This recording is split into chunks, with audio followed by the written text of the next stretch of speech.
নমস্কার দর্শকরা, আমরা আজকে যে প্রসঙ্গে আলোচনা করব বাংলাদেশ এবং আমাদের মধ্যে আমরা পেয়ে গেছি বিশাখানন্দজিকে।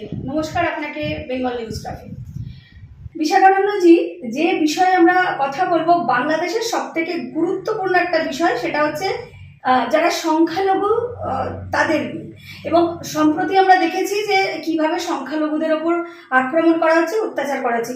এটাই বা কেন, মানে বারবার সংখ্যালঘুদের টার্গেট করা হচ্ছে কেন, মানে সনাতনী হিন্দুদের টার্গেট? আইডেন্টিটি ক্রাইসিস, হীনমন্যতা, চাকরি না পাওয়ার কারণ অনেকগুলো কারণ রয়েছে, একটা কারণ না।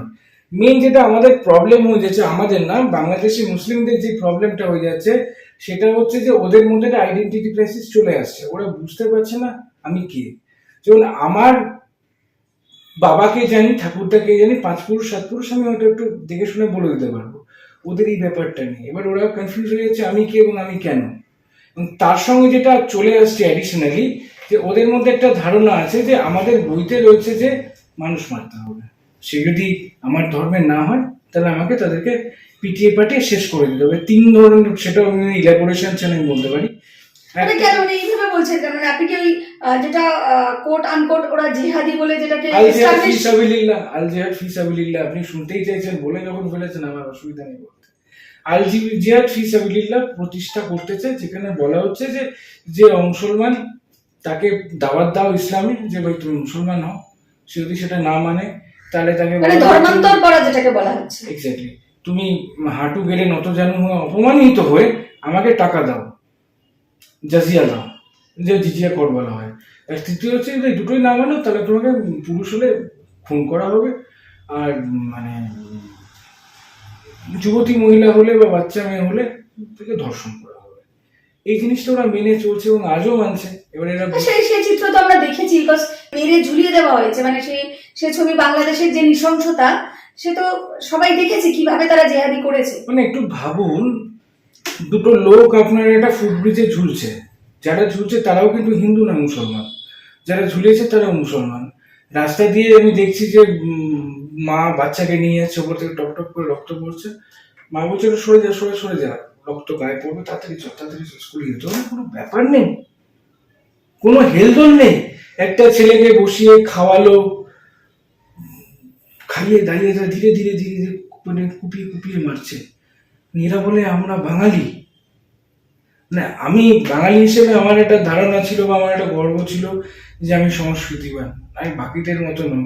আমি গরিব হতে পারি, কিন্তু আমার মধ্যে বিবেকের অভাব নেই। এরাও বলছে বাঙালি। আজকে আমার বাঙালি হিসেবে লজ্জা করছে। মানে ওরা যদি বাঙালি হয়, আমি কিন্তু বাঙালি না, আমি তাহলে তালিবান বা আরো জঘন্য কিছু। এই চিত্রটা গোটা বিশ্ব মানচিত্রে একটা জঘন্য দাগ করে দিয়েছে। কিন্তু বিষয়টা হচ্ছে টার্গেট তো বারবার হিন্দু সনাতনীরাই হচ্ছে। কারণ আমরা দেখেছি কিভাবে মন্দির ভাঙা হচ্ছে, আগুন জ্বালিয়ে দেওয়া হচ্ছে, এবং সম্প্রতি যেহেতু দুর্গাপুজো আসছে, সেখানে রীতিমতন ফতেয়া জারি করে দেওয়া হয়েছে যে যখন আজান হবে বা নামাজ পড়া হবে, সেই সময় ঢাকের কাঠি পর্যন্ত বাজানো যাবে না। এই ধরনের অভিযোগ আসছে বাংলাদেশ থেকে। মানে এই ধরনের ফতেয়া জারি করে দেওয়া হচ্ছে। দেখুন, ঢাকের কাঠিতে মানে ঢাকে কাঠি দেওয়া যাবে না যে সময় আজান চলছে, সেটা আমি তবুও মেনে নিতে রাজি আছি। যে তোমাকে আমি 5টা দিন বা 10টা দিন আমি ধরে নিচ্ছি, তুমি পুজো অর্চা করবে, মাইক বাজাবে, নাচ করবে, উৎসব পালন করবে, আমি বারণ করছি না। কিন্তু আমার নামাজের টাইমগুলো ভাই তুমি ছেড়ে দাও। আমি ওটা একেবারেই ওর সঙ্গে কুইনসাইড করছি, ঠিক আছে ফাইন। কিন্তু বাকি যে ঘটনাগুলো হয়, যে মানে মূল কথা যেটা আমি বলতে চাইছি, যে একজন বাঙালি হিন্দু যে কোনো মুহূর্তে যে বাংলাদেশে মানে আছে, সে প্রতি মুহূর্তে একটা ভয় আছে যে আমি তো যে কোনো মুহূর্তে মানে I might get guillotined, I may suffer. কেন না, কারণ আমি হিন্দু। এবং তার জন্য কোনো কারণ লাগে না। কোনো কারণ না থাকলে অকারণে কিছুটা চাপিয়ে তার উপর অত্যাচার করা যেতে পারে। মানে এর শেষ কোথায়? মানে বক্তব্য যে মানে হিন্দুদের সিকিউরিটিটা কোথায়, শেষটা কোথায়? সিকিউরিটি নেই, শেষ নেই। তাহলে কি, মানে তাহলে সমাধান কি?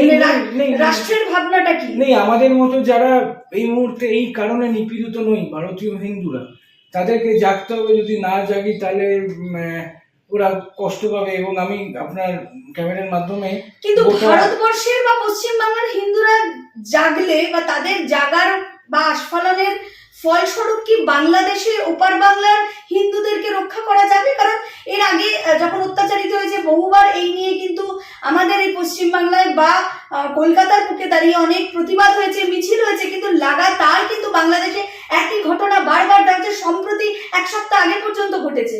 তাহলে কোথাও তো এর শেষ নেই, এর শেষটা কোথায়? আমি সমস্ত বাঙালি বাংলাভাষী হিন্দুদেরকে একটাই কথা বলতে চাই, সে কোথায় থাকে আমার জানার দরকার নেই, কলকাতা না ক্যালিফোর্নিয়া। সেটা হচ্ছে যে বাঙালি হিন্দুরা আজ অব্দি বাংলাদেশে রয়েছে, তারা কিন্তু কেউ নিজেকে বাংলাদেশি বা পাকিস্তানি ন্যাশনাল হিসেবে চুজ করেনি। ওরা পেয়েছে, এটা ওদের দুর্ভাগ্য, এবং তাদের জন্য সেই কারণে ওদেরকে আজও ভুগতে হচ্ছে। তোমরা সবাই তো আরামসে আছো, যে যার মতো রোজগার করছো, যেমনই থাকো নিজের কপালে করছো, কিন্তু ওরা তো মানে ক্ষমতার কারণে করছে, কিন্তু ওরা তো মানে দুর্ভাগ্য নিয়েই জন্মেছে যে আমি হয়তো অনেক শিক্ষিত, আমি হয়তো অনেক সুন্দর, আমি হয়তো অনেক ধনী, কিন্তু এক মুহূর্তের মধ্যে সব চলে যেতে পারে কারণ আমি হিন্দু।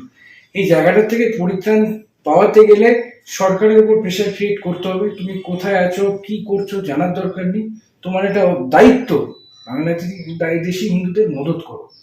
কিন্তু বিষয়টা হচ্ছে, তাহলে তো ভারতবর্ষ মানে ভারতের একটা বিশাল বড় ভূমিকা দরকার।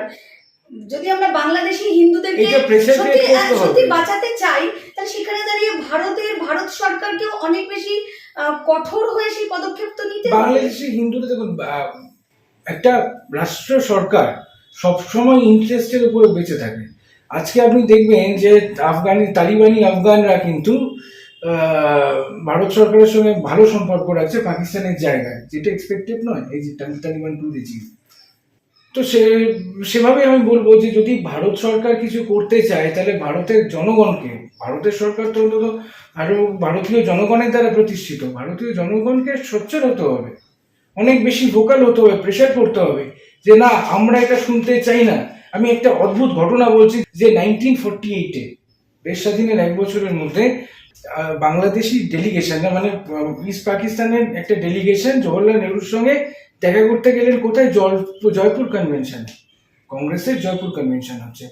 জওহরলাল নেহরুর সঙ্গে দেখা করলেন, জওহরলাল বাবু বললেন যে, পণ্ডিত নেহরু বললেন যে না না না, আপনি ভুল জায়গায় এসেছেন, আমাদের একটা স্পেশাল এআইসিসির একটা স্পেশাল উইং রয়েছে যেটা আপনার ফরেনারদের সঙ্গে ডিলিং করে, আপনারা ওখানেই কথা বলুন। মানে উনি তখন থেকে ধরে নিয়েছেন যারা বাংলাদেশি হিন্দু তারা ফরেনার। এই মেন্টালিটিটা আগে চেঞ্জ করতে হবে। এই মেন্টালিটিটা যতক্ষণ না আমাদের মধ্যে থেকে চেঞ্জ হচ্ছে, আমরা পারবো না। আমি আমার মাতুলকুল বাংলাদেশি, আমি জানি তারা কিরকম প্রতিকূলতার মধ্যে ইন্ডিয়াতে এসেছে। আমার এক আত্মীয় রয়েছেন, আজকে মারা গিয়েছেন, আমার দিদিমার বয়সী, উনি বলছিলেন, ছোট করে গল্পটা বলছি, যে আমাদের কাঁসা পিতলের দোকান ছিল, 22 বছরের আমার দাদা দোকানটা চালাতো, আমরা 4 বোন, ছোট বোনটার বয়স 13, বড় বোনটার বয়স 19। হঠাৎ করে দোকানে খবর এলো যে রাজাকাররা আক্রমণ করেছে, বাবু সব নিয়ে পালান। দাদা ক্যাশ বক্সে যেটুকু টাকা পয়সা ছিল নিয়ে বাড়িতে এসে মাকে বললো, যা আছে নিয়ে বেরিয়ে যাও, নাহলে পারবো না আমরা বাঁচতে। তো আমরা ছোট ছোট সব বোন, দামি জিনিস বলতে কি কুড়াচ্ছে, পুতুল পুঁথির মালা, যার কোনো ভ্যালু নেই, সেগুলো কুড়িয়ে যখন আলটিমেট নৌকা করে নদীতে মানে নৌকা ছাড়ছে, সেই সময় ওদের নিচ দিকে ধরে ফেলে। ওই নদীর পাড়েই তার জামা কাপড় ছেঁড়া হচ্ছিল, তাকে মারা হচ্ছিল। অন্য বোনগুলো চিৎকার করে উঠছিল, দিদিকে বাঁচাও, বোনকে বাঁচাও। মা আর দাদা চোখ কান ওই 3টে মেয়ে চেপে ধরেছিল, কারণ একটা মেয়ে যদি জলে ঝাঁপ দিয়ে দেয়, রাজাকাররা ওকেও ধরে ফেলবে, একটা বোন গেছে আরেকটা বোনও যাবে। অনেক এরকম ঘটনা আছে। যারা বাংলাদেশ থেকে এসেছে বলেছে, তোদের আমরা ভারতে যেতে দেবো, মেয়েটাকে রেখে যা। এগুলো তো ঘটেছে, এটা তো একদিনের কেচ্ছা নয়, যুগ যুগ ধরে চলছে। মানসিকতা যে আমি খেতে পারছি না, আমি পড়তে পারছি না, আমার স্ত্রীর সঙ্গে ঝগড়া হয়েছে, আমাকে আমার বস ঝেড়েছে, আমার ভাই আমার জমি নিয়ে চলে গেছে, আমাকে আমার প্রেমিকা ঠকিয়েছে, আমি কি করবো না, হিন্দুটা বসে আছে ওকে মেরে আছে, মানে হিন্দু মানুষ নয়, মানে যা কিছুই হোক টার্গেটটা সেই হিন্দুদের উপর। আরে ছোট বাচ্চাদের এরকম অনেক ভিডিও আছে, ছোট বাচ্চাদেরকে ইন্টারভিউ করা হচ্ছে, তুমি বড় হয়ে কি হবে, বলে যে শহীদ হব, জেহাদ করবো। এই রকমের মানসিকতা আপনার মনে হয় যে ওখানে একটা পিসফুল সলিউশন হতে পারে? বাংলাদেশের অবস্থাটা না অনেকটা পূর্তি ঘরে সুন্দরী মেয়ের মতো হয়ে গেছে, যে ছোটবেলা থেকে খেতে পাইনি কিন্তু দেখতে সুন্দর ছিল, হঠাৎ করে দাদাও ভালো চাকরি পেলো, বাবারও ব্যবসা ভালো হয়ে গেল, আর রূপের ছোটা তো ছিল। এবারে আমি ছেলেদেরকে আর করবো, আমি যাতা করবো, পয়সা পেয়েছে, এটা সত্যি কথা। বাংলাদেশ এশিয়া সাউথ এশিয়ার মধ্যে রাইজিং স্টার। এটা সত্যি কথা, বাংলাদেশে যে এক্সটার্নাল ডেট আছে সেটা কিন্তু ভারতের থেকে কম। এটাও সত্যি কথা, জিডিপি পার ক্যাপিটা বাংলাদেশের আমাদের থেকে এগিয়ে আছে। ছোট দেশ হওয়া সত্ত্বেও ওদের তেমন ঝামেলা নেই। এবারে এত টাকা পয়সা পেয়েছে, ওরা খেতেই পেত না, আজকে যাবে কোথায়? আমরা আজকে জিহাদ করবো সব জায়গায়, আমরা মুসলমান, বাকি সব মানুষ নয়, আমরা মানে হোমোসেপিয়ানও পড়ি না, আমরা হোমো মুসলিমই। তো এই মেন্টালিটিটা নিয়ে ওরা চলছে বলে কিন্তু এই অবস্থা, একদম পরিষ্কার স্পষ্ট ভাষায় বলছি।